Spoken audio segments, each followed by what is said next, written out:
ইটালির ঐক্য আন্দোলনে মসসিনির ভূমিকা আজ আমাদের আলোচনার বিষয়। অর্থাৎ আজ আমরা মসসিনিকে নিয়ে আলোচনা করব, দেখব তার কি সংগঠন ছিল, কিভাবে তিনি ইটালিকে ঐক্যবদ্ধ করেছিলেন, অথবা ইটালিকে ঐক্যবদ্ধ করার ক্ষেত্রে তার ভূমিকা কতটা।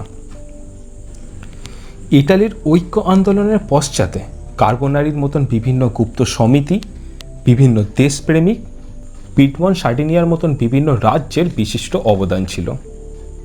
আর ইটালির দেশপ্রেমিকদের মধ্যে উল্লেখযোগ্য একটি নাম ছিল মসসিনির। তোমাদের আমি ছোট্ট করে একটু ইন্ট্রোডাকশন দিয়ে নিচ্ছি। এই যে আজ আমরা টপিকটা পড়ছি মসসিনি, ইটালির ঐক্য, কেন ইটালির ঐক্য হওয়া প্রয়োজন ছিল, মসসিনিকে কেন পড়ছি, এর পেছনে নিশ্চয়ই কিছু কারণ থাকবে। সেই কারণটা একটু ছোট্টভাবে বলার চেষ্টা করি, তোমরা বুঝে নাও। তো সেই কারণটা হলো, প্রথমে ছিল একটা বড় রোম সাম্রাজ্য। সেই বিস্তর রোম সাম্রাজ্যের বড় ঐতিহ্যময় ইতিহাস রয়েছে, কিন্তু প্রত্যেক সাম্রাজ্যের মতন রোম সাম্রাজ্যকেও একটা টাইমে ধ্বংস হয়ে যেতে হয়েছিল। সেই ধ্বংস হয়ে যাওয়ার পর বিভিন্ন ছোট ছোট রাজ্যের উদ্ভব হয়, আর সেই সব রাজ্যের বিভিন্ন শাসনকর্তা ছিল। তারপর কি হয়, আসে নেপোলিয়ান।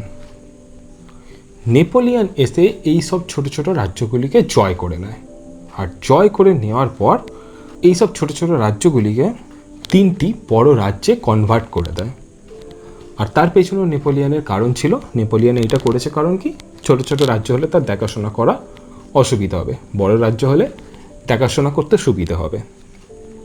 আর এবার কি হয়, সেই সকল ছোট ছোট রাজ্যের মানুষেরা অনুভব করতে থাকে যে তারা যদি একত্রিত থাকতো, তারা যদি এক হতো, তাহলে কীরকম একটা বৈদেশিক শক্তি এসে তাদেরকে আক্রমণ করতে পারতো না হারিয়ে দিতে পারতো, কখনোই পারতো না। আর তাদের এক হওয়ার পেছনে একটা কারণও ছিল, একটি নয়, বেশ অনেকগুলি কারণ ছিল। তাদের ভাষা এক, তাদের কালচার এক, তাদের ইতিহাস হচ্ছে গর্বের রোম সাম্রাজ্যের ইতিহাস। নিঃসন্দেহেই তারা একত্রিত হতে পারত। তো যাই হোক, তারা একত্রিত হতে পারেনি।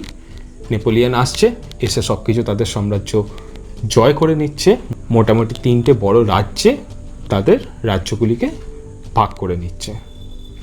কিছুদিন পর অবশ্য নেপোলিয়ানের পতন হয়। নেপোলিয়ানের পতনের পর কি গঠন করা হয়, ভিয়েনা কংগ্রেস। এই ভিয়েনা কংগ্রেসের মধ্যে ছিল অস্ট্রিয়া, ইংল্যান্ডের মতন বড় বড় দেশগুলি। আর তারা কি করছে, নেপোলিয়ান যতটা রাজ্য বিস্তার করেছিল সেই সকল রাজ্যগুলিকে নিজেদের মধ্যে ভাগ করে নিচ্ছে। কিন্তু ইটালির মানুষজনেরা ভেবেছিল এই ভিয়েনা কংগ্রেস গঠন হচ্ছে আমাদের দেশকে, আমাদের এইসব ছোট ছোট রাজ্যের দেশকে স্বাধীনতার মর্যাদা দেওয়া হবে, কিন্তু তা করা হয়নি। স্বাধীনতার জন্য তারা বিভিন্ন লেটারও লিখেছিল, সেইগুলিকেও গুরুত্ব দেওয়া হয়নি। তাদের তো উদ্দেশ্য ছিল ক্ষমতার বন্টন, তাই তারা ক্ষমতা নিজেদের মধ্যে ভাগ করে নিয়েছে।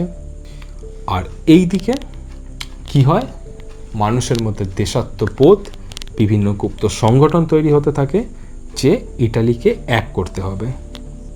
আর এর মধ্যে গুরুত্বপূর্ণ ভূমিকা পালন করেছিল হচ্ছে পিডমন সার্ডিনিয়া। পিডমন সার্ডিনিয়া কি, একটি রাজ্য, দেখো ম্যাপে দেখানো হচ্ছে। আর দেশকে স্বাধীন করার জন্য প্রয়োজন ছিল কি, বিভিন্ন দেশপ্রেমিকের। আর ইটালির একজন নামকরা উল্লেখযোগ্য দেশপ্রেমিক ছিলেন হচ্ছে মসসিনি, যাকে কেন্দ্র করেই আজকে আমাদের আলোচনা। 1820 দশকে কার্বোনারির ষড়যন্ত্রমূলক ও ধ্বংসাত্মক কার্যবলিতে মসসিনি বিশ্বাস করতে পারেননি।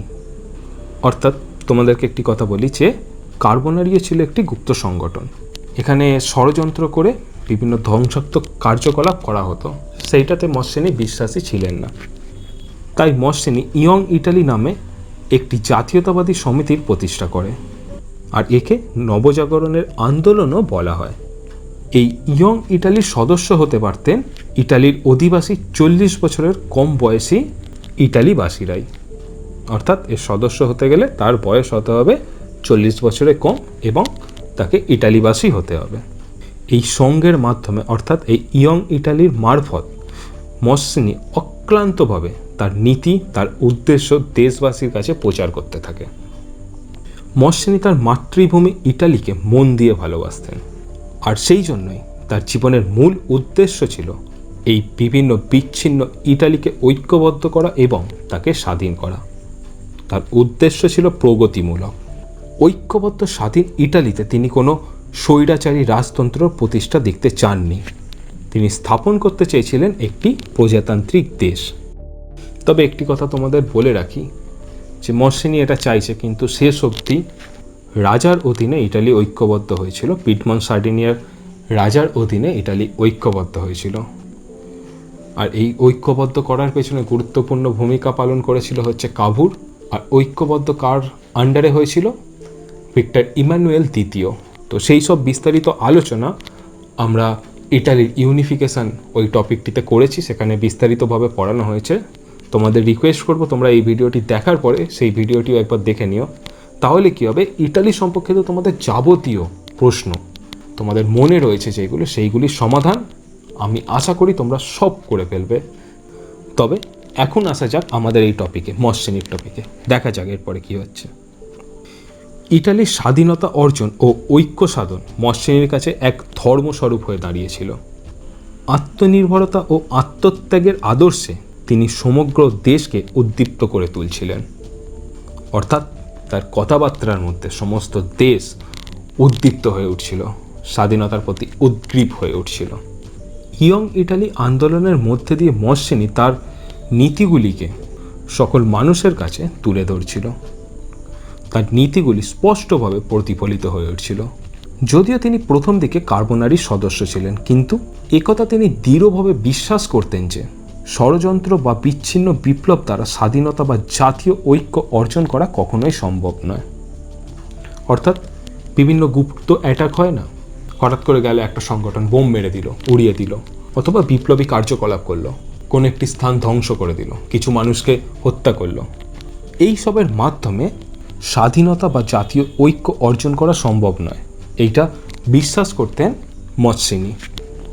তার মতে জনসাধারণের শক্তির দ্বারাই বিপ্লবের সফলতা অর্জন করা সম্ভব। অর্থাৎ যখন সব জনগণ তোমার সাথে থাকবে তখনই বিপ্লবের সফলতা অর্জন করা সম্ভব। মসসিনি স্পষ্টভাবে ঘোষণা করেছিলেন যে দেশের ঐক্য ও অগ্রগতির জন্য প্রথম কর্তব্য হচ্ছে অস্ট্রিয়ার আধিপত্যকে অবসান ঘটানোর এবং অবশ্যম্ভাবী যুদ্ধের জন্য প্রস্তুত হওয়া। এখানে তোমাদের একটা কথা বলবো, আগে বলা দরকার ছিল, হয়তো মিস করে গেছি। তো সেটা হলো এই যে ইটালির উত্তর দিকে বেশিটাই অস্ট্রিয়ার অধীনে ছিল। তো তাই এখানে বলা হচ্ছে অস্ট্রিয়ার অধীনতা থেকে মুক্তি চাই, অস্ট্রিয়াকে এখান থেকে উৎখাত করে তাড়িয়ে দিতে হবে।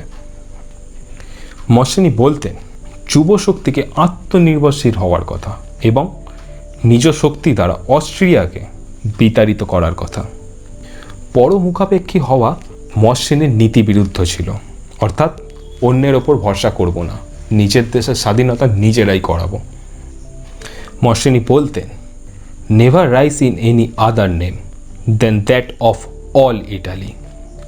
তিনি বিশ্বাস করতেন যে নিজ শক্তির উপর নির্ভর করেই এই কর্তব্য সম্পাদন করা যায়। মসসিনির রাজনৈতিক দৃষ্টিভঙ্গি ছিল প্রজাতান্ত্রিক। তিনি রাজতন্ত্র বা স্বৈরতন্ত্রে বিশ্বাসী ছিলেন না। এক কথায় তিনি ছিলেন স্বাধীন এবং গণতন্ত্রের দৃঢ় সমর্থক।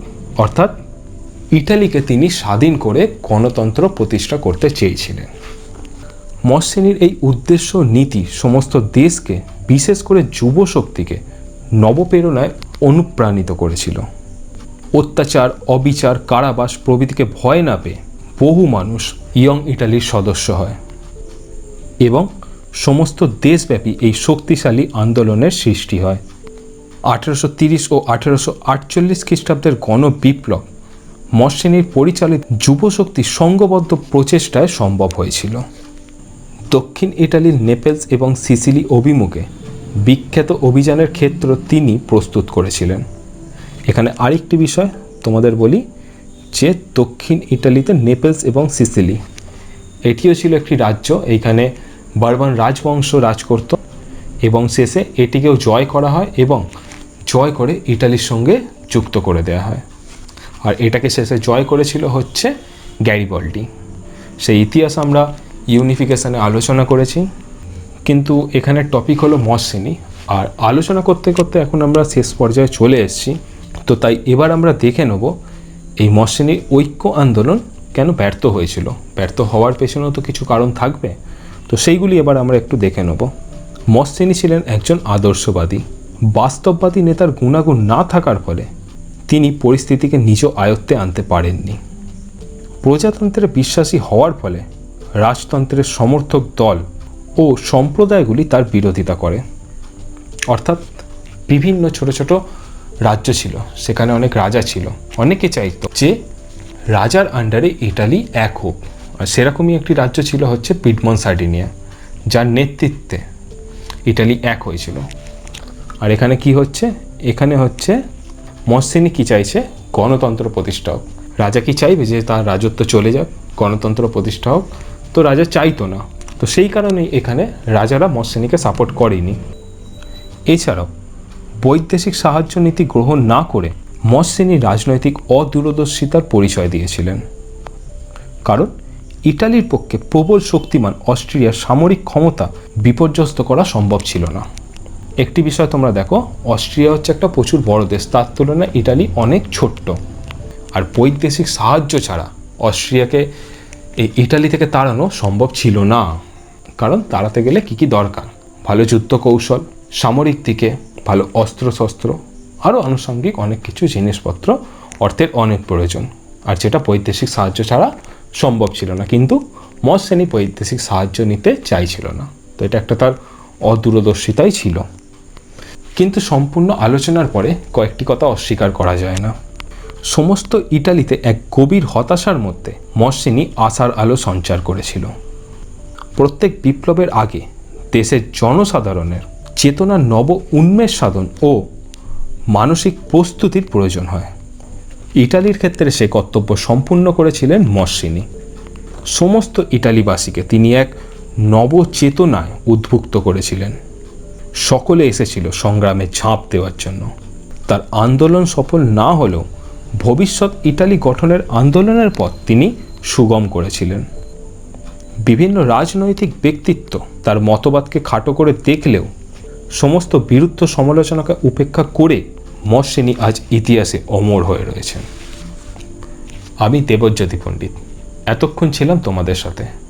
আজ আমাদের টপিক ছিল ইটালির ঐক্য আন্দোলনে মসসেনির ভূমিকা। এইভাবে আজ আমরা আলোচনা সম্পূর্ণ করলাম। তোমাদের আজকের টপিকটি কেমন লেগেছে তোমরা তোমাদের মতামত আমাদের কমেন্ট বক্সে জানিও। যদি ভিডিওটি ভালো লাগে তাহলে একটি লাইক করে দিও, তোমাদের বন্ধুদের সঙ্গে শেয়ার করো। আর যদি কোনো টপিক তোমাদের প্রয়োজন তোমরা পাচ্ছ না, তাহলে সেটিও আমাদের কমেন্ট বক্সে কমেন্ট করে দিতে পারো। আমরা অবশ্যই সেই টপিক তোমাদের সঙ্গে আলোচনা করব। তাহলে আজ এ পর্যন্তই। আবার দেখা হবে কোনো এক নতুন বিষয়, কোনো এক নতুন আলোচনার মাধ্যমে।